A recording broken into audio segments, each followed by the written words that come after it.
Hi everyone, I'm Maggie Dethloff, Assistant Curator of Photography and New Media at the Cantor Art Center.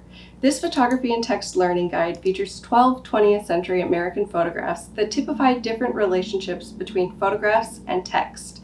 In some, the text and image are side by side, like a photo essay or with an interview, and in others, the text is included within the frame of the image. Roland Barthes' seminal writings on semiotics and photography point to how titles, captions, and accompanying or included text can clarify, elaborate, or change the meaning of a photograph. Barthes' arguments draw on the earlier theories of Charles Sanders Peirce and Ferdinand de Saussure, which explain that a sign is multipartite.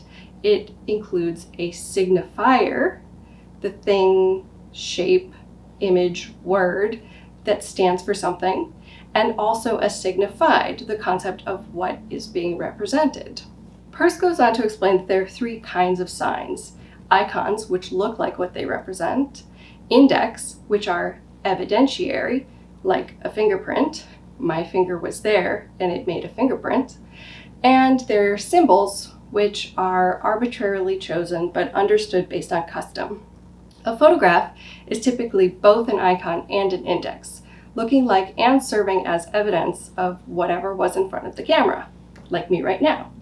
Because of their indexicality, Barthes notes that a photograph appears to be a neutral image, exclusively constituted by a denoted message. However, photographs are subject to connotation too, in that they're worked on. They're planned, posed, cropped, interpreted, described. Barthes demonstrates this in his reading of an ad for Panzani products, pointing out that the picture of a tomato, for instance, is not just a tomato. It also carries associations of freshness, for example. The pairing of text and image amplifies these possibilities for meaning making. Text accompanying a photograph never literally duplicates the image. That's impossible. And so it subjects the photograph to new nuances. Crucially, because the photograph appears to be a message without a code, the ideological aspects of the photograph and its accompanying text are potentially naturalized. Reading this group of photographs according to these ideas, we find complex interactions of text and image, many of which use this interaction critically to comment on issues of national identity, class, and gender, among others. Jerry Uelsmann's Portrait of a Custodian as an Art Historian is an ideal case study for how text and image interact in layered and complex ways to create meaning. When I first look at this photograph, I notice the figure of an African American man at the left side of the photo. He's seated casually in front of a chalkboard and he gazes out directly at us. On the chalkboard, I see a list of assigned readings on 19th century painting and I think, is this the art history professor? But as my eye moves to the right, I see a bucket and rag on a nearby desktop. And as my eyes travel back to the figure to the left, I now notice his scuffed shoes and his shabby coveralls. The title confirms that this is not the professor, this is a custodian sitting in on the role of art historian. Uelsmann's clever juxtaposition of text and photograph, taken in 1963, suggests a commentary on issues of class and race that were beginning to be tackled in the early days of the Civil Rights era.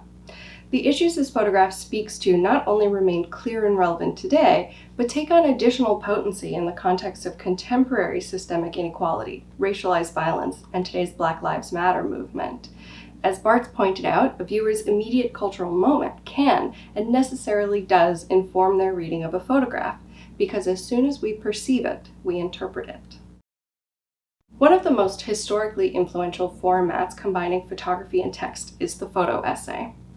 In the early 20th century, improved processes for printing photographs revolutionized magazines like Life and Time, which started to feature lengthy essays richly illustrated with photographs. W. Eugene Smith, one of the most influential photojournalists to work in this form, took this photograph, entitled Maud Feeding Pregnant Woman, for a photo essay published in Life magazine in 1951 called Nurse Midwife. The photo essay, which Smith considered one of his best, consisted of 6 spreads and 30 pictures documenting the work of Maud Callan, a nurse and midwife in rural South Carolina. Smith had spent 6 weeks shadowing Callan on her rounds as she performed the duties of a doctor, a nurse, and a midwife, and all in makeshift clinics. We can read Callan's dedication to her work in this single image, even through our limited view of her curved back and strong arm as she delicately offers food to the very tired mother-to-be.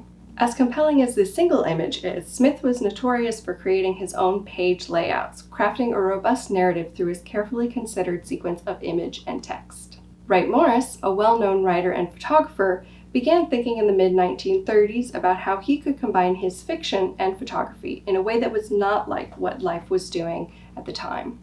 In what he called his phototexts, Morris's photographs don't illustrate the text, nor does the text describe the photographs.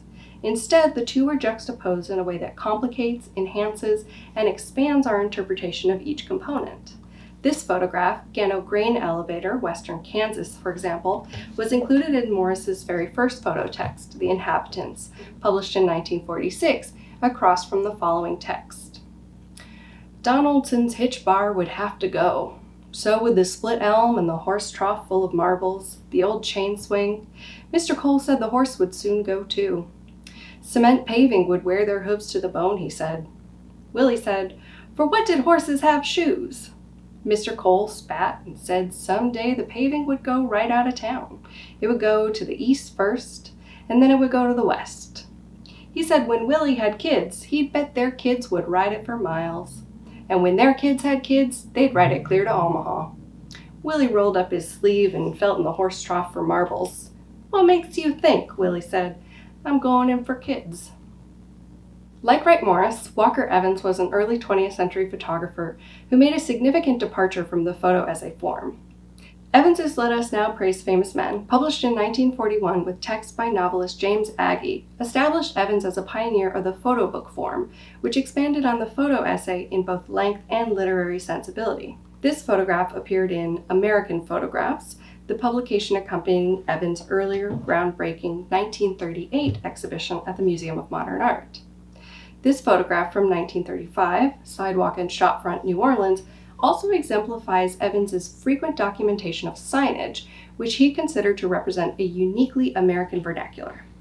A concept most often used in reference to architecture or language, Evans's American vernacular is specifically characterized by a combination of text and image, and is most often commercial in nature.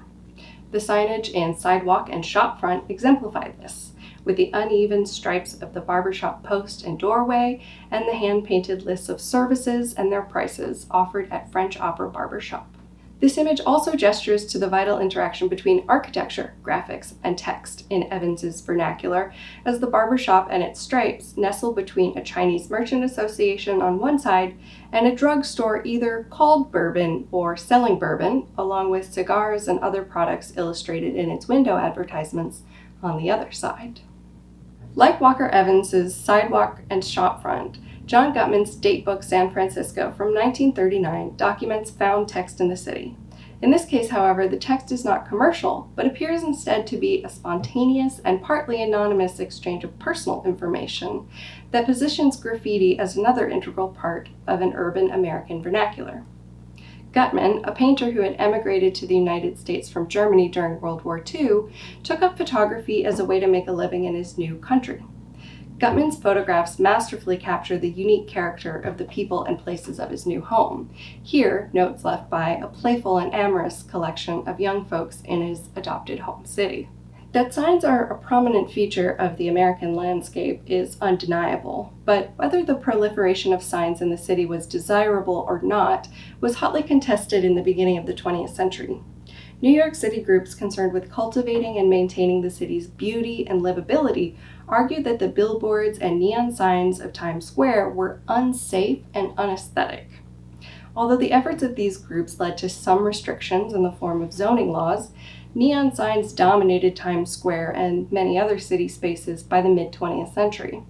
World War II had stimulated economic growth, enabling the creation of a large middle class and an accompanying boom of spending. In Frank Pullen's Times Square Canadian Club, layers of glowing signs ranging from advertisements for cars, whiskey, and beer to the marquees of several theaters document this boom in commerce and its accompanying signage. The bright lights of neon illuminate the dark sky of this scene, and the rush of oncoming car headlights and throngs of pedestrians on the sidewalks animate this nighttime cityscape from 1956. Consumerism is also highlighted in Robert Heinecken's Untitled No. 4, which is part of his Recto Verso series from 1988. Throughout his career, Heinecken consistently interrogated the roles and strategies of popular media in contemporary life, and he rarely created original photographs with a camera. Rather, he appropriated, reproduced, and altered found photographs from magazines and other pop culture sources. Recto Verso is an excellent example of his cameraless working methods and his critical commentary on advertising imagery, consumerism, and especially beauty culture. Heinecken's Recto Verso photograms were created by contact printing double-sided fashion magazine pages. It reproduces the imagery and text from the front side and the back side of the page together, intertwined in evocative ways on the same photographic page. The silver-dyed bleach printing process that Heinecken used replicates the glossy color and texture of the fashion magazines and produces crisp text, heightening the planned and unplanned juxtapositions of text, image, and color in advertising and magazine editorials. The content of the Recto Verso prints are, characteristically of fashion magazines, chock full of female bodies and luscious-looking cosmetic products, and the sequencing that Heinecken collapses amplifies the heavy-handed and sometimes conflicting marketing messages aimed at women. In Untitled No. 4, a blindfolded and corseted woman is overlaid with a close-up shot of a child's hand messily applying red lipstick to, presumably, her mother's lips. The text in the lower left reads, "In a season of neutral makeup, there is also the very modern contrast of bright lip colors worn as the only real color on an almost nude face. Part of the appeal, playing with color, as much of a lift for a woman as it is for the child in our picture here. On one side of the page, we're playing dress-up. On the other side, we're playing a very different game. Merged together, the smear of red lipstick over the white corset amplifies the undercurrent of violent objectification running through, unfortunately, so much pop culture representation of women." Carrie Mae Weems' photograph with added text is a powerful complement and contrast to Heinecken's Recto Verso. Here, Weems challenges the way that women have been represented in visual media from a very personal perspective, reflecting specifically on representations of women of color in fine art and within the art world. In her practice, Weems uses photography as a form of political and aesthetic expression, and often employs storytelling as a means to understand history. Not Manet's Type is a highly personal and political series from 1997 of carefully constructed self-portraits paired with first-person texts that questions the very foundations of modern art. The images and the text that Weems has added to the mat address the status that art history has allotted to female artists and subjects of color. The title refers to revered male artists of European descent like Edouard Manet, and by extension his famous painting Olympia from 1863, in which a black female servant is nearly invisible in the background as she tends to the white prostitute who is her mistress. In her images, Weems allows the viewer to peer voyeuristically into her bedroom, similar to the setting for Olympia, as she considers her place in art history as subject, muse, and creator. Her text, which becomes the title, reads, "It was clear I was not Manet's type. Picasso, who had a way with women, only used me, and Duchamp never even considered me." Bill Burke's photograph, Khmer Rouge DK75 and Crew, Non Prou, although its content is markedly different from Weems's, employs a similar first-person perspective. Having failed his draft physical and avoided fighting in the Vietnam War, Burke decided to travel to Southeast Asia on his own, photographing and documenting his journeys.